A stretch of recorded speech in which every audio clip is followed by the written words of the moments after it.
Thank you so much, everyone, for joining us for our information session on the 2017 Grants for Change program.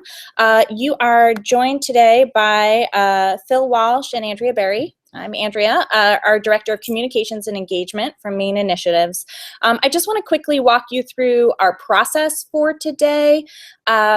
And then Phil's going to take over and give us some introduction to Maine Initiatives and to this program. So we are online.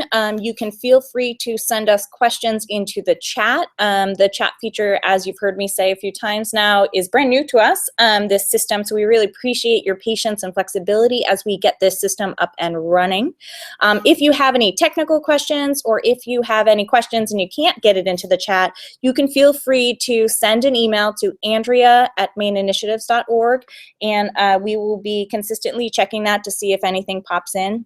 We also recognize that there's maybe a few seconds delay between when we're speaking and the chat that's coming in, or the things that you're hearing. So please just bear with us as we work around that particular technical issue.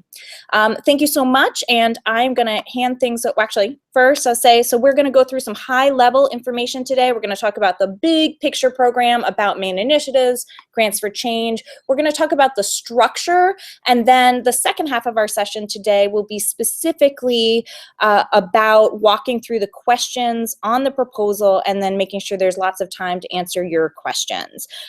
So I'm going to hand things over to Phil to talk to you a little bit about Maine Initiatives. Hi, everybody. This is Phil Walsh, and I'm really glad that you're participating in this process and you're here with us today.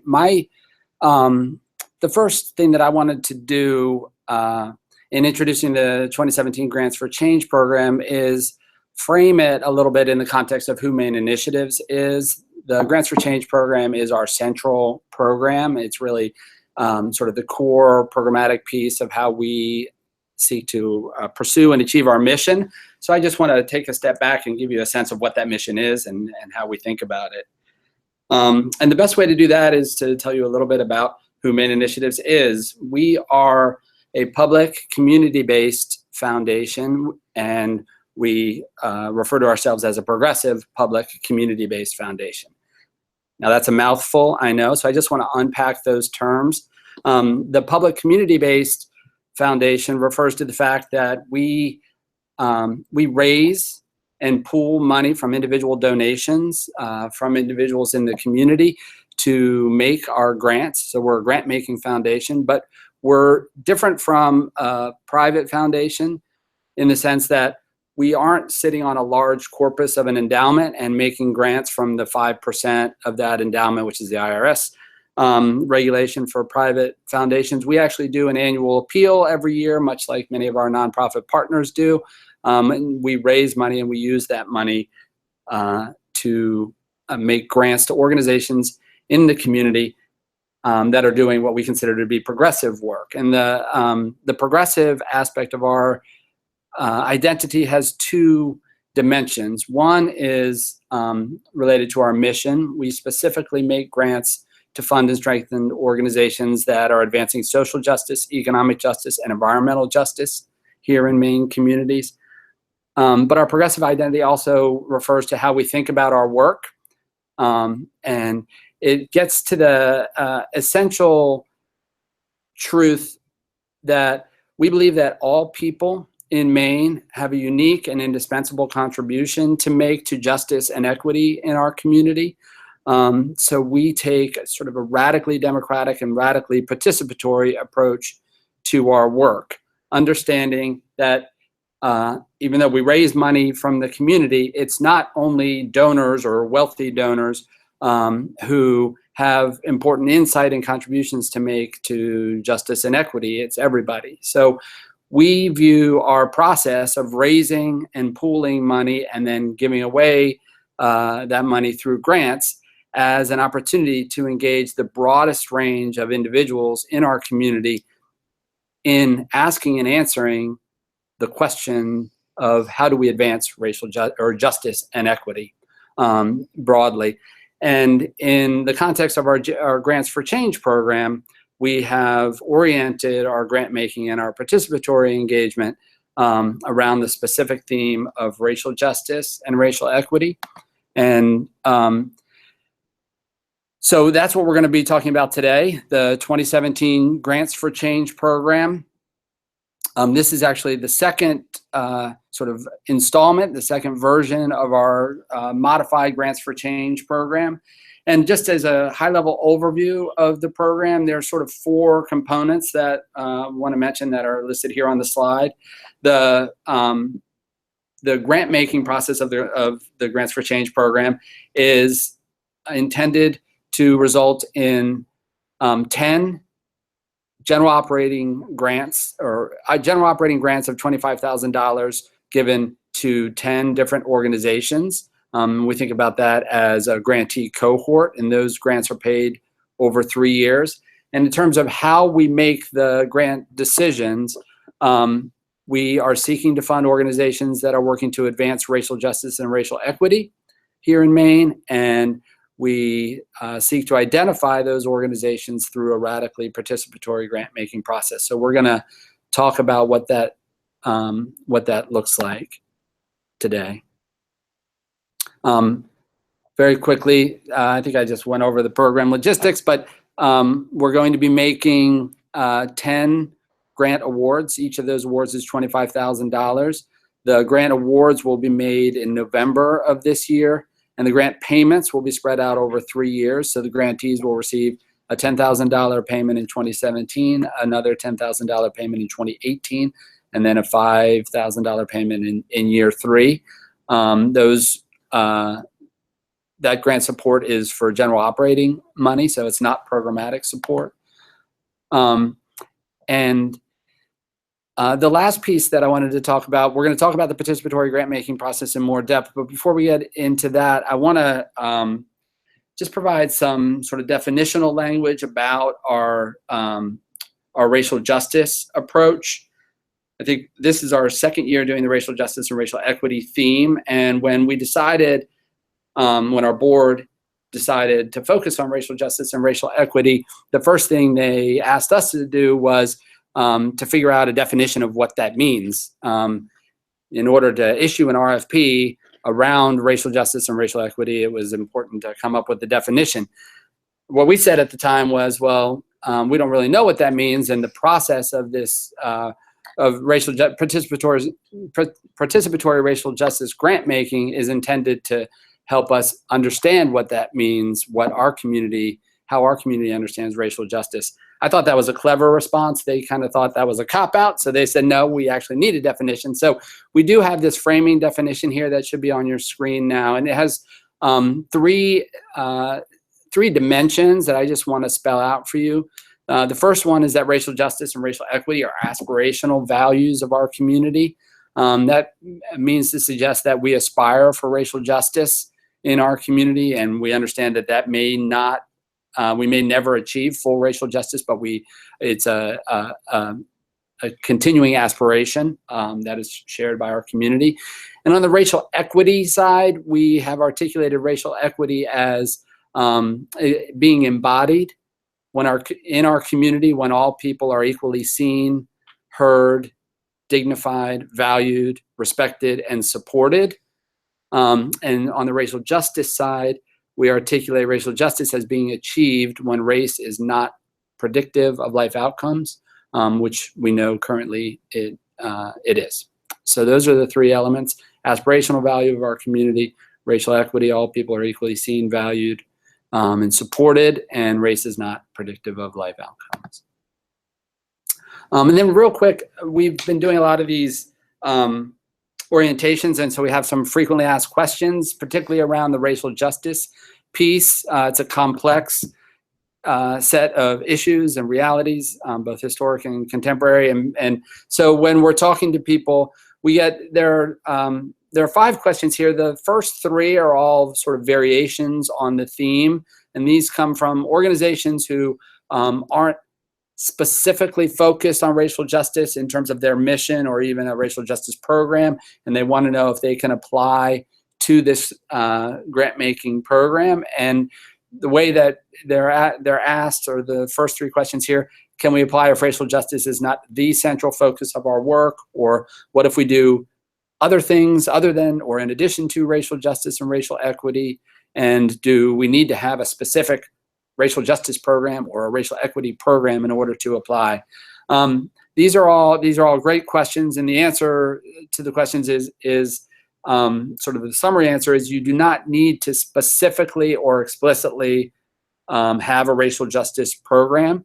We recognize that racial injustice has many expressions in our community, and the work to advance racial justice needs to be as complex and multifaceted as racial injustice is. So we are actually looking to identify organizations that are working across a broad range of themes and programmatic areas, and we're interested in how organizations understand and articulate their work across a wide variety of themes as racial justice work. So you do not need to have a specific racial justice program. You do not need to have racial justice as part of your mission, but part of the challenge, which we'll talk about, or part of the request in the application is to have you articulate how your work, whatever it is racial justice work.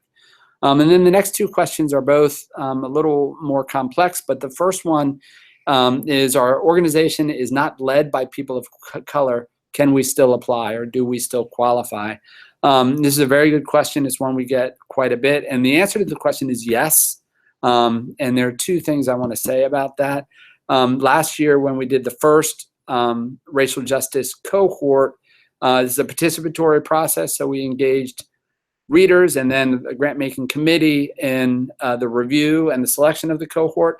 And the role of people of color in the organizations that were selected was a major focus of the discussion. It was one that emerged as a high priority. So definitely organizations that are led by and are primarily serving traditionally marginalized groups of color are highly desired in this process. That said, we also recognize, and in the process, in our previous conversation, we also recognize that there is significant role, there's a very important role for white-led organizations that are working both with white communities in Maine to engage them on issues of racial justice and racial equity are very important. And there are organizations that are not necessarily led by people of color, but are doing really important work on systemic and institutional racism as well, both at the community level and at the institutional and structural level. So if you are an organization that is not led by people of color, it's very important for you to articulate how your work is advancing racial justice and why the structure of your organization is as it is, and how that relates to advancing racial justice. And then the last question that we get is, what if our work only focuses on a single community? And there are sort of two expressions of this question: community as a geographic place. What if we work in a small community in Aroostook County, or a small community in Maine? And also community as sort of a demographic idea. So what if we work with a particular demographic group, say an immigrant group from a particular country or a particular tribal community? Both of those are not in any way disbarring or should exclude you from applying. We recognize that there is very powerful and important work that's going on in geographic communities and in demographic communities, and we're very interested in highlighting those and learning about those, and in the power that those programs have to serve as models and inspiration for larger scale work in the community. So we certainly encourage you to apply if that's the case. And those are just some of the frequently asked questions. So, and we're happy to answer any other questions you may have about the racial justice frame or the focus and the definition of racial justice that we have. So feel free to type into the chat if you have questions. And again, if the chat isn't working for you, you can simply respond to the email. This is Andrea that I sent to you just prior to today's session. Any specific questions? Is there one? No, that's just how we do it. I'll wait another few seconds to see. There's also be time at the end to answer questions, so just in case you miss it, that's all right too.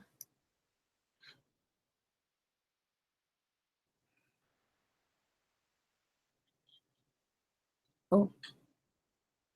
So we see that somebody's having a lot of feedback challenges.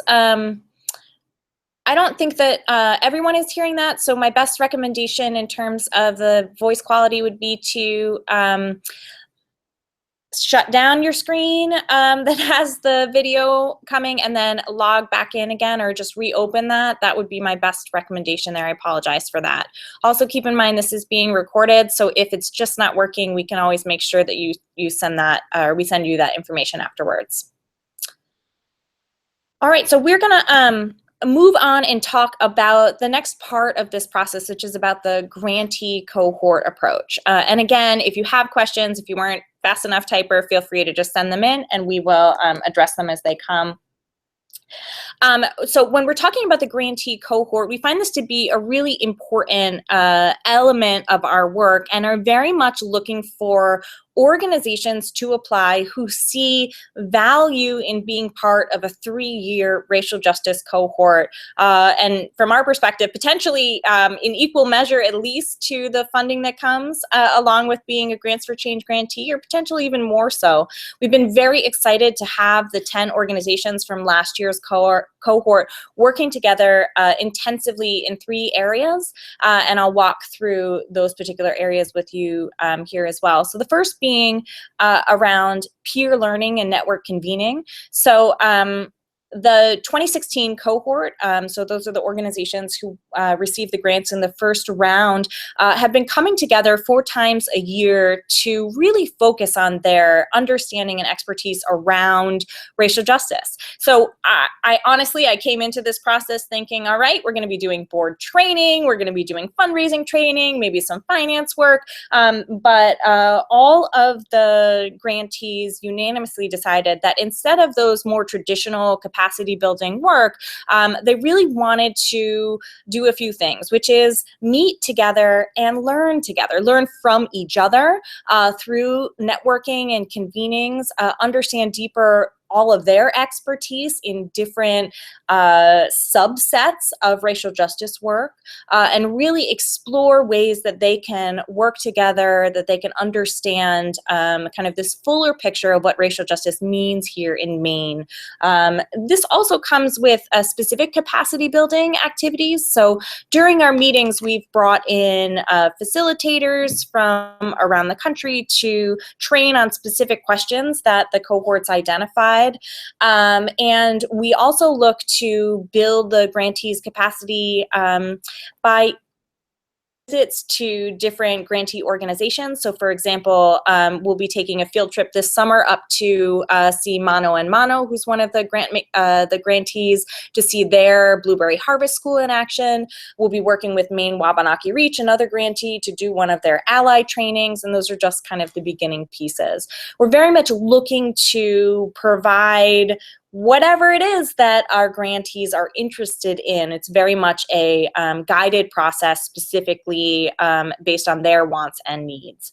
Additionally, with our cohort approach, we look to extend the understanding of our community about what racial justice means, and really emphasize the kind of intersectional nature that for us, racial justice means work on immigrant rights. It also means tribal sovereignty work. It also means criminal justice work, or food security, or gender equity. There are so many different manifestations of racial justice and racial equity within our community. And so we look to be able to use the members of the grantee cohort to offer them a platform to shine a spotlight. We can come up with a bunch of different metaphors and analogies here, but to engage the community in the work that they're doing to broaden our main understanding of what racial justice and racial equity are. Some of the questions we've been hearing over the last few days are as follows. So the first one is, are the members of last year's cohort going to interact with this year's cohort? And the answer is, we hope so, yes. The thought is that we will be meeting potentially twice a year as a kind of intact cohort of the 10 organizations that are granted in 2017, and separately the 10 organizations from the 2016 cohort. But then potentially twice a year we'll also be meeting as a full group, so all 20 organizations, with again the hope that we can build relationships between organizations. The next thing that we've been hearing is how frequently will the cohorts meet, and the 2016 cohort identified 4 full-day retreats to be kind of the sweet spot of what they wanted to do. And so we expect to be following that same model unless there's any objection from the 2017 cohort. So that would be 4 full days, and then a bunch of other optional events. So for example, we're already signed up with Space Gallery for the first Friday in December to host a racial justice nonprofit fair during kind of the busy holiday shopping season. And we'll have events like our Changemakers Gala that we held this past year in March that highlights all of the organizations. So there'll be lots of opportunities to get together. Now, before we move on and talk about the participatory grant-making model, I do just want to pause here and see if there are any questions. So again, you can type into the chat if you have any specific questions, or you can simply reply to the confirmation email that I sent earlier. I'll just pause for a second.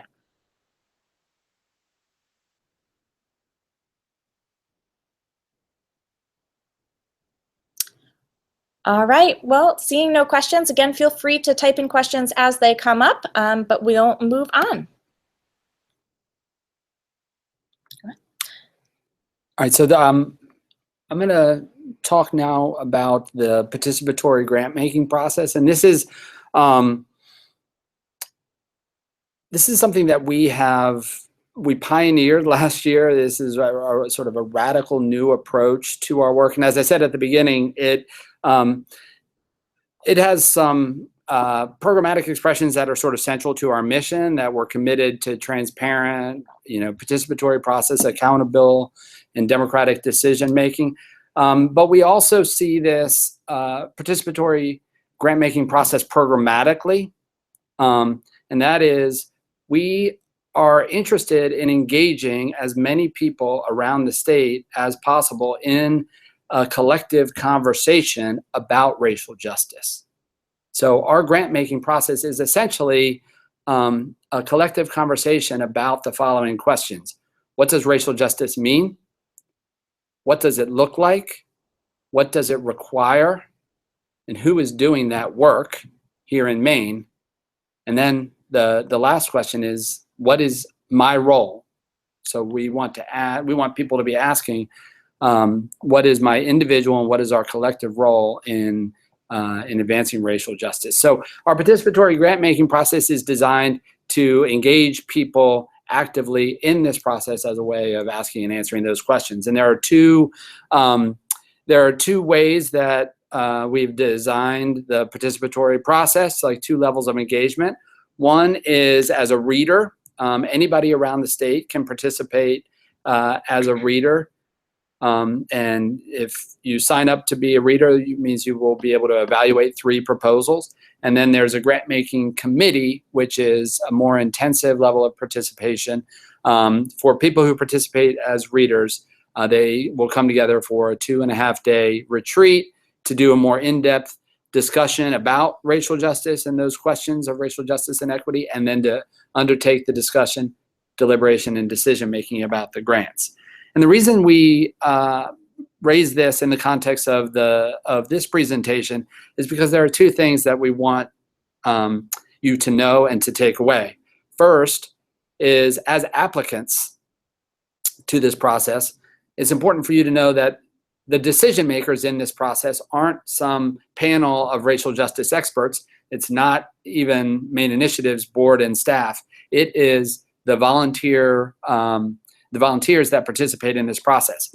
Last year we had 159 people sign up to be readers, and we brought 42 people together for the grant-making committee retreat, and that was a cross-class, cross-cultural group. So as applicants, when you're preparing your applications, it's very important that you remember that these are people in your community who aren't necessarily experts in your work. They're not necessarily even experts on nonprofit issues, and there's no requirement that they be experts in racial justice. So they're going to be reading and evaluating these proposals. So it's important to take that into account. The second point that I wanted to raise in describing this process is that we encourage you and representatives from your organizations and anyone you know to participate in this process as readers or as proposal evaluators. The process is designed so that even if you are applying, if you are affiliated in any way with an organization that is applying to the grant making process, we have a conflict of interest and recusal structure that would allow you to read and evaluate proposals. And we feel very strongly that the process of reading and assessing proposals is a key part of this program. So we would love to have as many people as possible participate on the grant making side. So the request for proposals for applying to the grant program is out. Next, or at the end of this week, actually, the request for applications for people who want to participate on the grant making side will also go out. It's a very low bar. There's 2 questions that we ask you to answer in an online form. One is, tell us whatever you want us to know about yourself, 100 words or less. So that's pretty easy. Anything that you want us to know about you, tell us that. And then the second question is also 100 words or less. Tell us what about our focus on racial justice and equity is inspiring or important to you. And that's basically a troll screen. We want everybody to be on the record as affirmatively valuing our approach to racial justice and racial equity. And last year we had 159 people apply, and we had 159 readers. So they all passed that test. So we encourage you to do that and be on the lookout for that on the 15th. So we have some questions that we've been hearing about this process as well. And I can start answering some of those questions. So the first one is, again, who can be a proposal reader? And the answer is really and truly everyone. We do hope that all of you and members of your volunteer staff or your paid staff, some of your board members, any of your constituents, they're all invited to be part of this process, because we see this to be really programmatic on our end, that we are facilitating conversations, in-depth conversations between people, as well as kind of internal monologues about what does racial justice mean, and you're pushed to answer that as you go through the process of reading different proposals. Additionally, we'll be creating some, what I've been affectionately calling book group facilitators guides, to allow groups of individuals who are all signed up to read proposals to have a guide to be able to talk about it afterwards, to have a guided discussion about racial justice. And we'll be hosting some of those as well. The next question about, so how will the committee be chosen? This is an internal process, so everyone who applies to be a reader has an option to check off a box that says, I'd like to be considered for the grant making committee.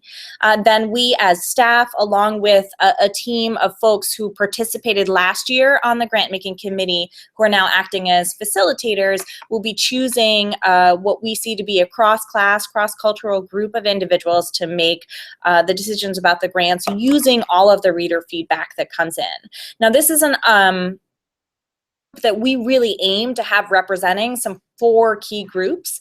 The first one are our board members. So our board is actively engaged in this process, and they all come to be part of this committee.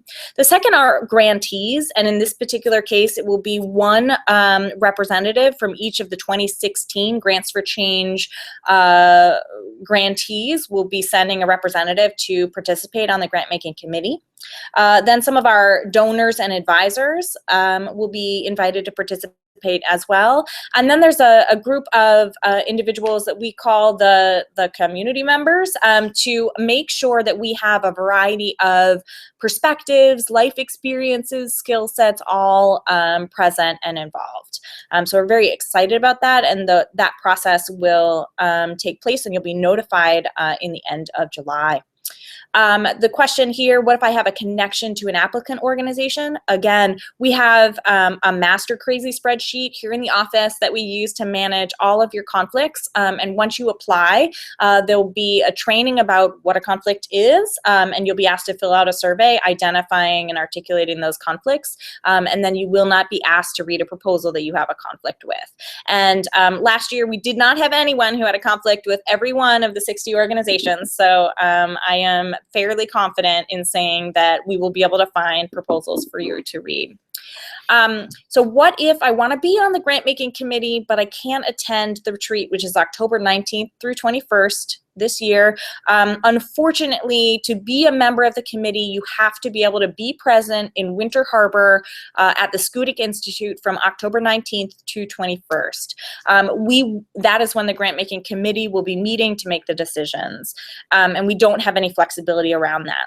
We do cover all transportation and meals and lodging during that event. Unfortunately, at this point, we don't have the funding to cover stipends, but we are actively trying to figure that out. So hopefully in 2018, that'll be something we'll also be able to offer. And then finally, do I have to have a specific expertise in racial justice and racial equity to apply? And the answer is no. Neither the proposal readers or the committee need to have this prior understanding. Both at the proposal reader level will offer a optional, essentially racial justice 101 type webinar during the month of August for all of you to participate in if you feel like you'd like to expand your understanding of racial justice and racial equity. And then during the grant making committee retreat, we'll be diving much deeper into racial justice and racial equity language and understanding to make sure that everyone has a solid basis for moving forward. So I want to stop here and see if there are any questions about the participatory grant making process before we move forward. Again, you can type that into the chat or send an email if you need to, if for some reason the chat isn't working.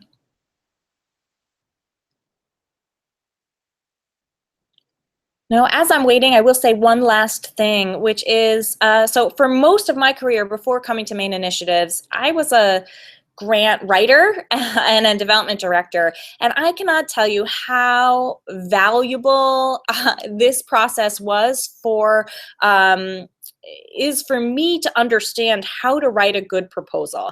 I see that to be professional development that, man, I wish I had back when I was writing grants all the time.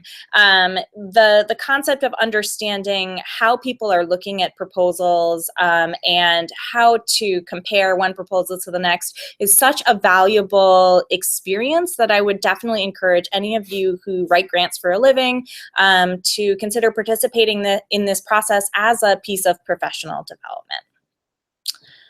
All right, and seeing no questions, I'm just going to move forward. This is a reminder. So applications are due July 14th, which is a Friday at 5 p.m. And you should send your proposal narrative, which is downloadable as a Word document, so you can type right into it, to proposals@maineinitiatives.org. And do visit our website for all much more detailed information. We'll be sending out after this session, sometime tomorrow, to everyone who attended an information session, attachment to the Word document, and again, all of this information, so you have all of that sitting in your inbox. All right, your patience. We are gonna let this show up. We're just watching to make sure it shows up for you in a second, so hold on. There we go. Now let's see. So we are going to move through this proposal, and I'm going to walk you through. So this was emailed to you earlier, right before the session, and we're just going to scroll down. You can see all of this going through. I'm going to scroll down to the part that has the application on it. So I'm sorry, I'm going to make everybody slightly seasick as we move through this. And here. We'll let that come up for you.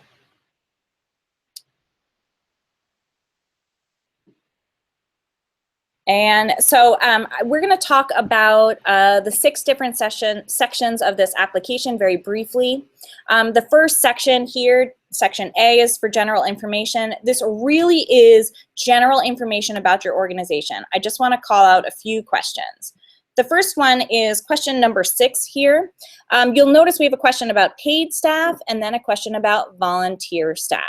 The paid staff is exactly what you would expect. You can give us a full-time equivalent number or a basic number about how many staff work for you. For this opportunity that says organization have volunteer staff, this is not a question of how many kind of volunteers would a traditional mainstream organization have. This is more a space for those organizations who don't have any staff to be able to articulate how many volunteer staff that they have who are really running the organization day in and day out, but as volunteers and not as paid staff. So I just want to call that out. Now I'm going to scroll down a little bit further, and we're going to look on the next page, which is question number 10, which is about your board members list. So you'll see on this page that there's a listing, a chart for you to fill out your board members. I just want to reiterate what it says here in this sentence, which is that you can fill this out if you don't have your board members listed in another way, or alternatively, you can simply send us either an attachment or drop in the name of your board members. If you have something that you use traditionally with grant proposals, it is fine to send us that as well. So again, the board list doesn't need to be exactly that format. Just please send us a board list in whatever format works for you. Next, I'm going to call attention to, on the bottom of that page, section B for programmatic sectors. We did not anticipate last year how important this section was going to be in the grant making committee process, but it turned out that it really was the way that we kind of grouped proposals in different ways to analyze them.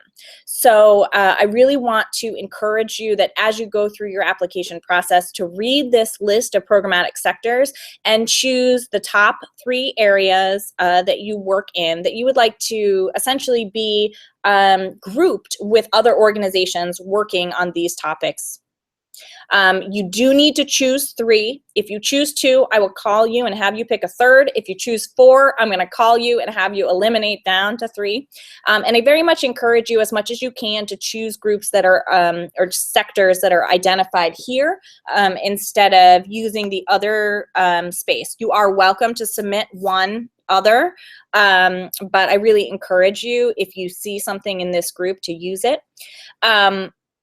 Specifically, we've had a few people say, but I do so many of these things. And again, I just want to encourage you to select the top 3 areas that your organization works in. Moving down, section C is about your legal and fiscal organizational information.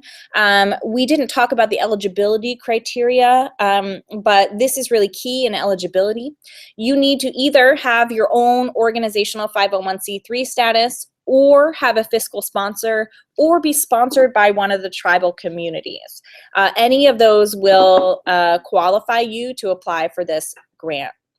If you don't have a fiscal sponsor for some reason and you need one, get in touch with us and we can help connect you with someone who might be able to provide that service. Next, section D is the organizational budget. I'm going to go to the next page that talks about the template that we've offered, but again, same as the board list. If you have, say, a budget that you typically will pull from QuickBooks that you go over with your board, that is fine to send that. We don't want you shoehorning your information into this chart.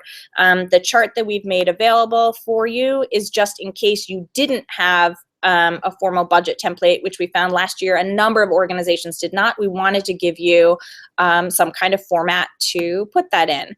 And you'll notice this budget template looks fairly familiar, and it is because we tried to base it on the Maine Community Foundation's budget template, because we know that a number of you are probably also applying for the Maine Community Foundation. So if you don't have your own budget template, we wanted to make sure that you were able to use something that was going to be usable somewhere else. If you have questions about budget, you can always feel free to get in touch with us. And now the last piece is section E, the narrative proposal. Now, there are 4 pages available to you in the narrative proposal. So it's a maximum of 4 pages. We ask that you make it single-spaced with 12-point font. I really encourage you. Last year we had 1 or 2 organizations that used a crazy skinny font to fit more on the page. And I promise you, it made people cranky. So please do use a readable font, because remember, these are community members reading your proposals when you're writing this down. The word limits that you see, so if you look at your organization and then it says approximately 350 words, etc. These are just guidelines for you. For, again, a number of people last year had never applied for a grant before, and so we wanted to include that kind of guidance in case that was valuable for them. But you in no way are required to fit into these word limits. It's just a way for us to indicate what we saw to be really important questions. So in particular, you'll notice question number 3, this question on advancing racial justice and racial equity has the largest approximate word count, and that is because this we know to be the most important question. When organizations applied last year and didn't write a ton about this question, but wrote a lot about their work and who they work with and a bunch of different things, we found the readers to be asking and wanting more in response to this question. So my best recommendation to you would be to write this section first, to figure out how much space you need for this section, and then to divide up the rest of the words around that, or the rest of the space, and to really make sure that you paint the picture about how your work is advancing racial justice and racial equity. And then finally, you'll notice there are 6 questions here. If you applied last year, I will tell you 2 things. Number 1 is we've dropped a question, so you'll notice that. But also, while the bold topic headers are the same, the actual questions underneath are slightly different. So I just want to encourage you to make sure you pay attention to that detail and don't simply pull over from last year's proposal. Additionally, if you weren't accepted as a grantee last year, but you did put in a proposal, my door is always open. So feel free to send me an email. We'll set up a call, and I'll happily walk you through the feedback from your proposal from last year and give you guidance on what we think folks want to see from you this year. So again, send me an email if that's the case. Finally, we have a anything else. You get an extra bonus page, and you can use this any way you want. You can use this, say, to write 5 pages of narrative instead of 4. Or you could send a photo collage, or you could send bios of your staff, because that's a question that we don't ask about. Whatever you'd like to put here, a press clipping, links to a video, you can certainly include. We cannot promise that people will read any links that you share, but anecdotally, we found that last year folks did go follow through those links. And so I would encourage you to think about if there's anything that would help paint a broader picture of your organization. I just want to remind you, so this extra page and the kind of page limit but no word limit really enforces the concept that I do not want anybody changing ands to ampersands, really going crazy about counting words. Don't want you to spend your time on that. If it goes 3 words over onto the next page, you won't be disqualified. That is okay. Please give us what we need in order to evaluate. Try, so stick to that 4 pages, but remember, you also have this additional page to fit in the rest. Now, I'm going to run through our evaluation very quickly just to give you a concept of that, and then we'll stop and we'll have about 10 minutes for questions. So right after the proposal itself, you'll see a whole set of questions about the evaluation criteria. This is for you to use to understand how this is going to be evaluated. So we have given you exactly what we are going to give to readers and to the grant making committee to use to evaluate your proposal. I cannot recommend more highly thinking about, so if the proposal is due on July 14th, maybe before July 4th weekend, you finish your proposal, or you get a nice draft, and you take your proposal and this rating sheet that we've given you and give it to somebody who doesn't know much about your organization, and have them use this to evaluate the proposal that you've put forth, to say, this doesn't quite make sense. I don't know if you quite answered this. We very much encourage you to try and get done a little bit early to make space for folks to go through and evaluate your proposal to give you feedback. So we're doing, we do this, we feel like this is really important. It's very clear how you are going to be evaluated. We really encourage you to use that. So I'm just going to quickly show you that for each one of the 6 questions in the application, you'll see these sections correspond directly. So you'll understand how your proposal is being evaluated. We're really excited about that, and I very much encourage you to consider using it. All right, so I'm just going to scroll up to a nice, pleasing place for us to look for now. There we go. And I want to use these last 10 minutes to answer any questions that you may have. So again, you can send in any questions via the chat feature. Or you can send us a question by email. You can simply reply to the email that I had sent earlier, and we'll be able to access that. So we're going to stop here and catch our breath and see, are there any specific questions that you have?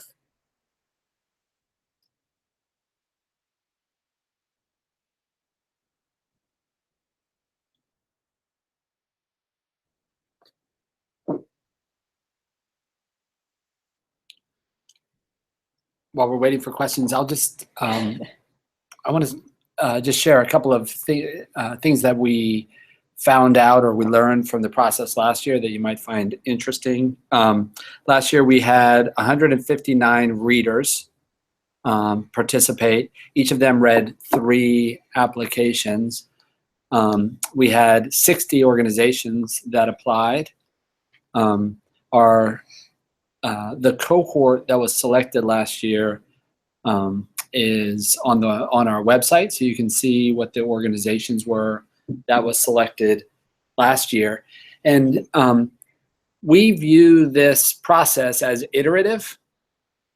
So when I said earlier that our process is intended to fund organizations that are advancing racial justice and equity, but it's also to come up to an answer, a collective community answer about what is racial justice, what does it mean, and what does it look like. And in a certain sense, we see our cohort that we identified last year as an answer to that question. It's an imperfect answer, but it's an answer, and we'll be using that as a reference as we come up with a more complete answer by identifying the second racial justice cohort. And I do have a few emails in saying that folks are typing questions, so we we'll hang out for a second. Knowing that we are getting close to the top of the hour, I do encourage you to send in your questions, but I also want to just thank all of you for joining us today for this session. I know I've said it before, but we are very open and happy to talk with you about any questions that you may have. In particular, if you are an organization that's hitting the budget limit or coming close to it. So for example, just as a reminder, so our eligibility is that you need to have a budget at or below $1 million. And we know that there are a few organizations, at least on this list, who've applied or who've joined our session, whose organization may be pushing that boundary. Feel free to reach out to us, and we're happy to talk about that particular scenario. So if you're a program of, say, a public school district, or if you're a program of a very large institution, do feel free to reach out to us, and we will talk with you on a case-by-case basis. Otherwise, we will stick around and answer some of these questions that we know are poised and ready to go. But we just want to thank everyone for joining us and taking the time. A reminder is that applications are due July 14th at 5 p.m. And you send that to proposals@maininitiatives.org. And I just want to reiterate our appreciation. We're obviously a grant-making foundation, but our work is only made possible by donors who support Maine initiatives, and it's only made possible by the organizations that are doing the work that we want to support. So the fact that you're participating in this process, that you're participating in this webinar, is really breathing life to our work. So we cannot thank you enough. We really appreciate your participation, and we look forward to your applications. All right, we're going to give it another minute or so to see if questions come in. Otherwise, thanks so much, everyone. It's been a pleasure.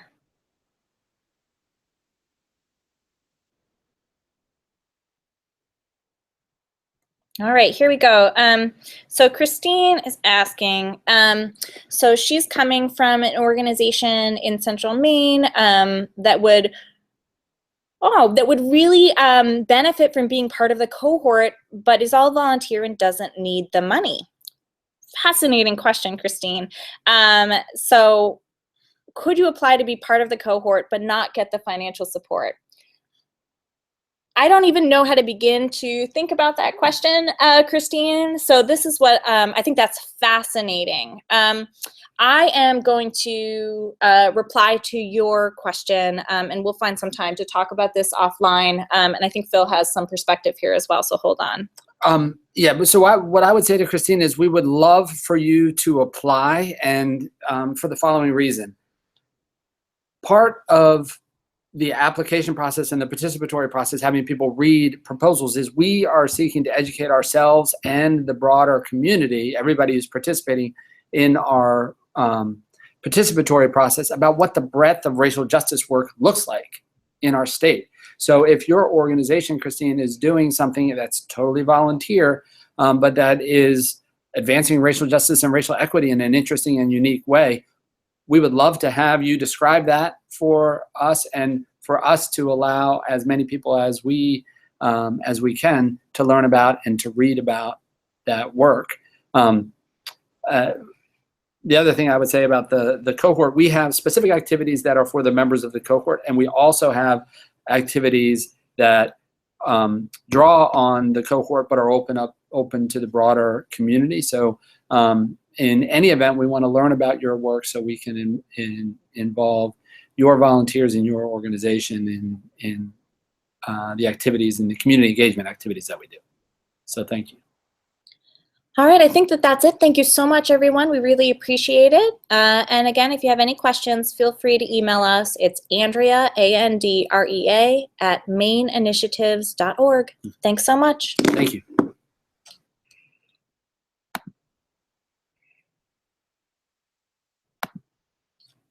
Stop broadcasting.